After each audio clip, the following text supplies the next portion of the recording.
시청자 여러분 안녕하십니까? 헬로티비 뉴스입니다. 먼저 오늘의 주요 뉴스부터 보고 오시죠.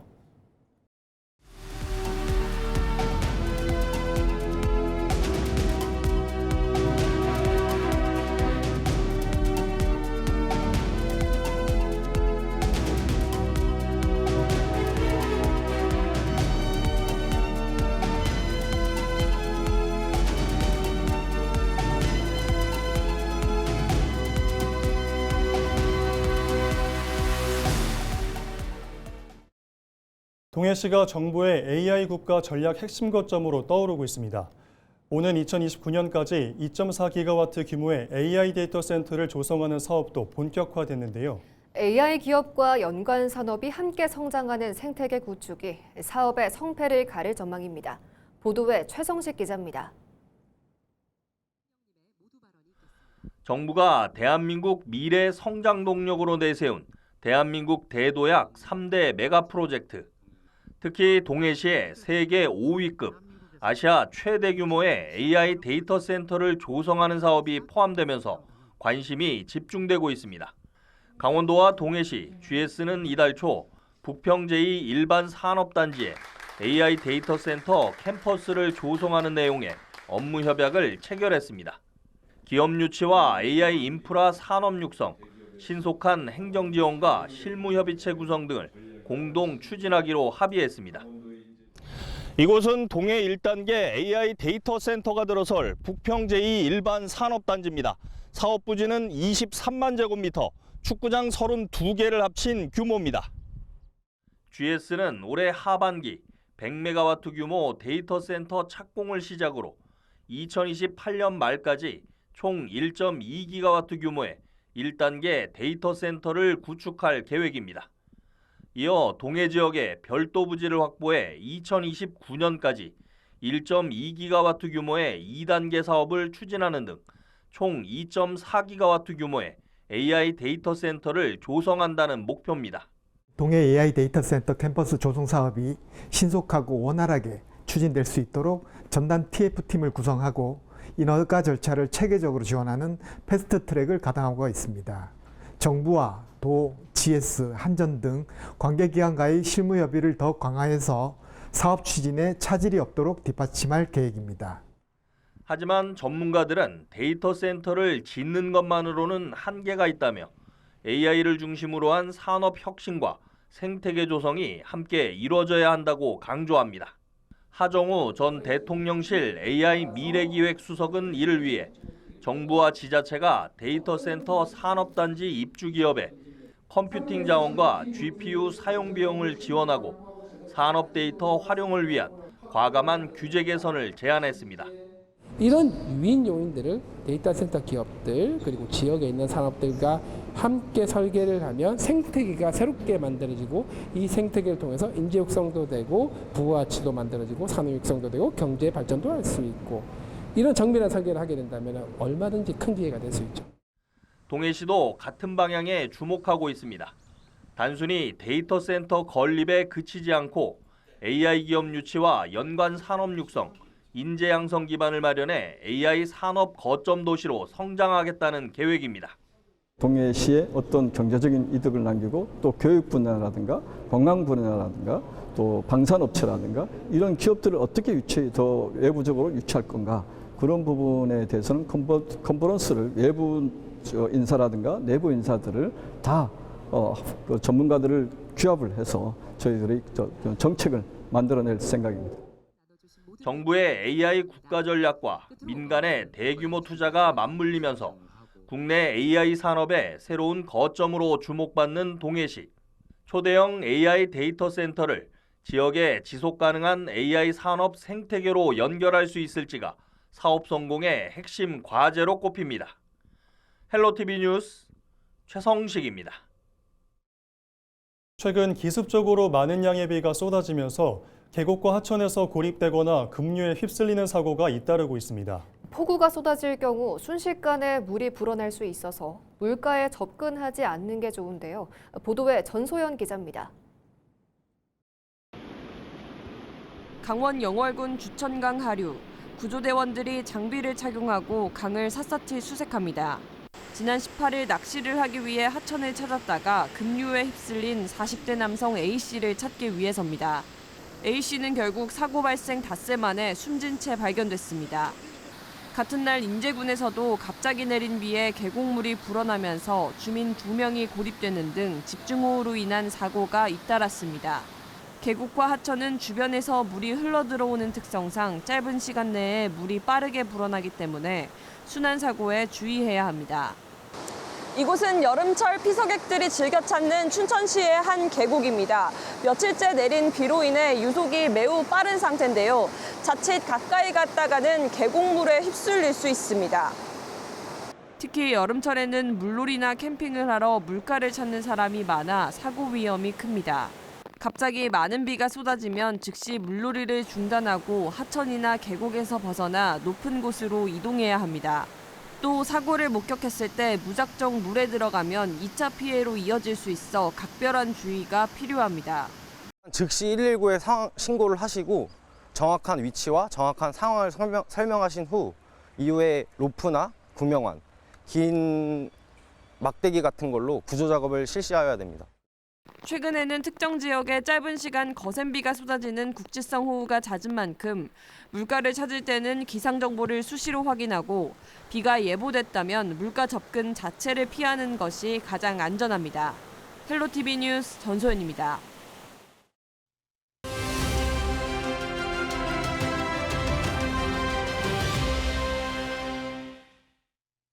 제12대 강원도의회가 이달 초 개원했습니다. 이번 12대 의회는 새롭게 출범한 민선국이 우상호 강원도정과 함께하는 만큼 그 역할과 책임이 큰데요. 전반기 의장을 맡은 박길선 의장을 만나 의회 운영 계획을 들어봤습니다. 먼저 제12대 강원특별자치도의회를 믿고 성원해 주신 150만 도민 여러분께 진심으로 감사드립니다.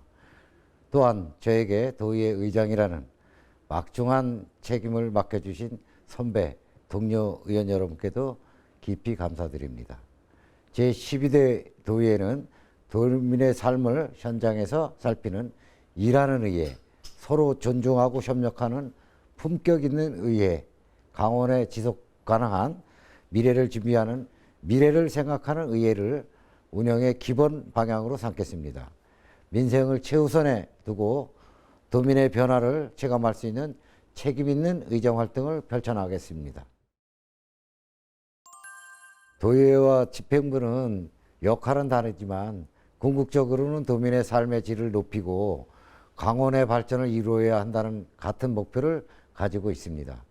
도민에게 도움이 되는 정책은 적극적으로 협조하되 도민의 기대에 미치지 못하는 보완이나 필요한 부분은 행정사무감사와 예산심의 등을 통해 책임 있게 점검하고 합리적인 대안을 제시하겠습니다. 견제와 협력의 균형을 바탕으로 도민이 신뢰할 수 있는 의정활동을 펼쳐나가겠습니다. 이번 표심에는 도정을 세심하게 살피고 협력과 견제의 균형 속에서 의회 본연의 역할을 다해달라는 도민분들의 뜻이 담겨 있다고 생각합니다. 국민의힘 30석, 더불어민주당 24석이라는 의석 구조는 어느 한쪽이 일방적으로 결정할 수 있는 구조가 아닌 서로 협치를 통해 합리적인 의사결정을 만들어가야 하는 구조입니다. 저는 오히려 이러한 의석 구성이 더 성숙하고 책임 있는 의회를 만드는 계기가 될 수 있다고 생각합니다. 의장으로서 어느 한쪽 입장만 대변하기보다 의원들의 다양한 의견을 충분히 듣고 조율해 합리적인 결론을 이끌어내는데 최선을 다하겠습니다. 전반기에는 의원들의 정책 영향을 높이고 의회의 전문성을 강화하는 데 중점을 두겠습니다. 이를 바탕으로 도민이 변화를 체감할 수 있는 일하는 의회를 만들어 가겠습니다. 이를 위해 의원 연구회 활동을 활성화하고 정책 지원 체계를 내실 있게 운영하는 한편 상임위원회가 전문성을 바탕으로 정책과 예산을 더욱 면밀히 심사할 수 있도록 지원하겠습니다. 아울러 현장 중심의 의정 활동을 더욱 확대해 도민의 다양한 의견을 정책과 예산 심의 과정에 충실히 반영하고 도민이 의정활동의 변화를 직접 체감할 수 있도록 하겠습니다. 도민 여러분께서 보내주신 믿음과 기대를 늘 가슴에 새기겠습니다. 부족한 점은 따끔하게 질책해 주시고 잘하는 일에는 따뜻한 격려와 응원을 부탁드립니다. 제12대 강원특별자치도 의회는 54명 의원 모두가 도민만 바라보며 책임 있는 의정활동을 펼치겠습니다. 도민께서 정말 열심히 일하는 의회였다고 평가하실 수 있도록 최선을 다하겠습니다. 속초시 북부권 고도 제한 해제 비전 선포식이 24일 속초 문화예술회관에서 각계 인사들이 참석한 가운데 열렸습니다. 이날 행사는 속초시가 35년간 북부권 발전을 가로막아온 군 통신시설 고도 제한 해제를 기념하고 장사동과 영랑동 지역의 새로운 발전 비전을 선포하기 위해 마련됐습니다.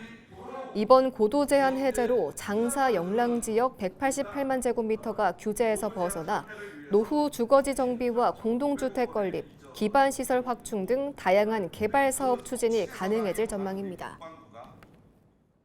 속초시의 균형 발전과 미래 100년을 향한 출발점이 오늘이 아닌가 이렇게 생각해 봅니다. 이제 북부권은 더 이상 규제에 묶여 낙후된 지역이 아니라 속초의 미래 성장을 이끌 새로운 중심축으로 나아갈 수 있습니다. 속초시는 정주 여건 개선과 관광 기반 확충을 연계해 북부권을 새로운 생활관광 거점으로 육성하고 체계적인 도시 개발과 균형 발전을 추진할 계획입니다. 삼척관광문화재단이 오는 26일까지 삼척해수욕장 일대에서 여름 대표 야간 축제인 2016 삼척비치 썸 페스티벌을 개최합니다. 24일에는 감성보컬 정인, 25일에는 록밴드 YB, 26일에는 스컬앤하하가 출연해 다양한 장르의 라이브 공연이 펼쳐집니다. 특히 25일에는 불꽃 드론쇼가 펼쳐져 밤하늘을 수놓는 드론라이트 퍼포먼스가 어우러지고 한여름밤의 볼거리를 제공할 계획입니다.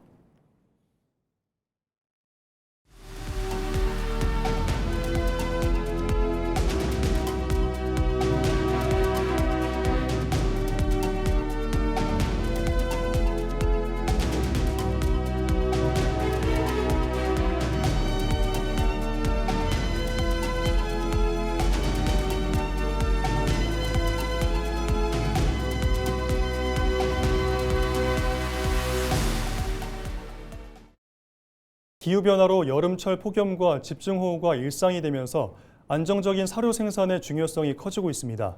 농촌진흥청이 이런 환경에서도 생산성을 높일 수 있는 사료피 신품종 만온을 개발했는데요. 생산성과 경제성까지 높이면서 국내 풀사료 자급률 향상도 기대를 모으고 있습니다. 전주현 기자의 보도입니다. 드넓은 논을 가득 메운 초록빛 작물. 농민들이 예치기로 작물을 베어내고 수확 작업을 이어갑니다. 이 작물의 이름은 만온으로 소와 같은 가축의 먹이가 되는 풀사료를 만들기 위해 개발된 여름철 사료 작물입니다. 기존에 많이 심던 사료용 옥수수나 수수는 장마철 침수 피해에 약해 논에서 재배하기에는 한계가 있었습니다. 이런 환경에 대응하기 위해 농촌진흥청은 새로운 만생종 사료피 만온을 개발했습니다. 여름철 폭염과 장마가 반복되는 상황 속에서도 생육을 안정적으로 생산할 수 있다는 것이 만온의 가장 큰 경쟁력입니다. 실제 만온은 기존 제주 재래종보다 생산성이 약 13% 정도 높습니다.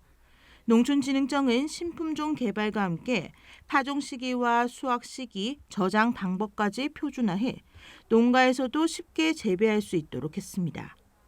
벼를 대체할 수 있으면서 논에서도 안정적으로 생산할 수 있는 대체 작물에 대한 수요가 꾸준히 제기돼 왔습니다. 그래서 이제 사료피 같은 경우는 이제 내수성이 우수하고 안정적으로 논에서 생산을 할 수 있다 보니까 쌀 수급 안정과 그리고 풀사료 자급률 향상을 위해서 전략 작물로 경제성도 뛰어납니다. 겨울철 재배하는 이탈리안 라이그라스와 이모작이 가능해 같은 논에서 연중 조사료를 생산할 수 있고 정부의 전략작물 직불금까지 받을 수 있어 농가 소득 향상도 기대됩니다. 또 기존 조사료 수확 장비를 그대로 사용할 수 있다는 점도 장점입니다.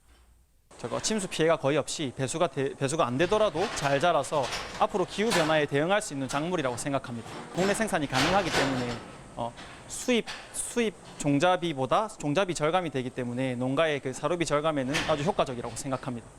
농촌진흥청은 올해 전국 50곳에서 현장 실증을 진행한 뒤 오는 2028년부터는 농가에 본격적으로 보급할 계획입니다. 이상기후에 맞선 신품종 만원이 축산 농가의 든든한 버팀목이 될 수 있을지 기대를 모으고 있습니다. 헬로티비 뉴스 전주연입니다. 지방자치단체마다 지역을 알리고 경제를 살리기 위해 홍보에 힘을 기울이고 있는데요. 전북 임실군의 경우 관광 홍보에 그치지 않고 지역 농특산물을 널리 알려 주민들의 살림살이를 늘리는 데까지 이어지는 전략적 홍보를 강화하고 있습니다.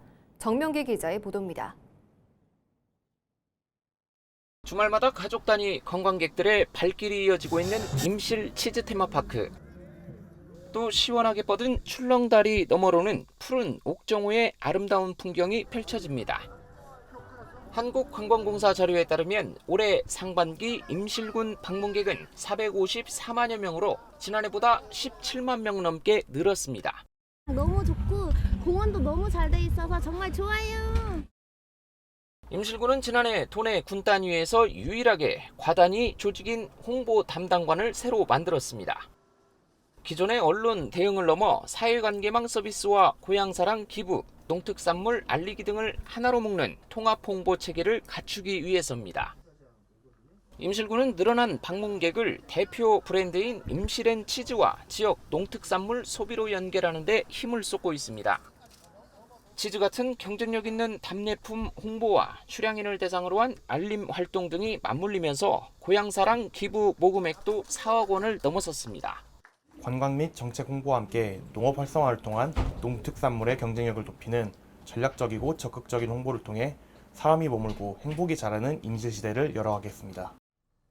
최근에는 각 부서와 읍면의 주요 정책과 생활정보 등을 한데 모은 통합 홍보 시스템을 마련하고 짧은 영상 같은 콘텐츠도 강화하고 있습니다. 관광 홍보를 넘어 주민들의 실제 소득을 높이는 경제형 홍보에 집중하겠다는 뜻입니다. 농업은 경쟁력을 갖춘 새로운 성장 동력이 되고 문화와 관광은 찾아오는 아이에게 감동을 선사하는 지역의 브랜드 가치를 높이는 공격적 홍보를 바탕으로 농가 소득을 늘리는 실질적인 성과를 내기 위한 임실군의 홍보 전략이 한층 강화되고 있습니다. 헬로티비 뉴스 정명기입니다. 원주시의회 김치조 의원이 문마급 지역 개발을 촉구하는 내용을 골자로 한 5분 자유 발언을 진행했습니다. 김 의원은 우선 산업단지가 밀집한 지역인 만큼 젊은 세대와 근로자들이 안정적으로 정착할 수 있는 택지 개발과 주거 환경 개선을 촉구했습니다. 또 열악한 대중교통 여건을 개선하고 농업과 산업이 공존하는 서부권 발전의 중심으로 개발을 서둘러 줄 것을 당부했습니다. 원주시의회 본회의에서 이경민 의원이 전기차 충전시설에 대한 장애인 접근성 개선을 촉구했습니다. 이경민 의원은 5분 자유 발언을 통해 휠체어를 이용하는 장애인에게 지금의 충전시설은 충전구역 폭이 좁고 충전기 조작부 높이가 높아 이용할 수 없는 구조라고 지적했습니다. 이에 따라 시가 관리하는 충전 인프라부터 볼라드 간격 조정과 유효폭 확보, 조작부 높이 개선 등을 추진해 줄 것을 주문했습니다.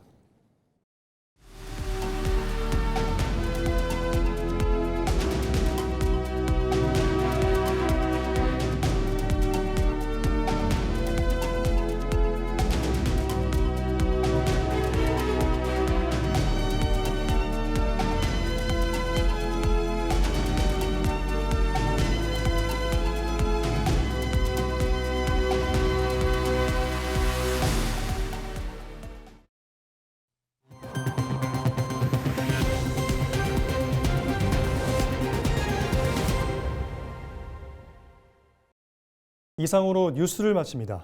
시청해주신 여러분 고맙습니다.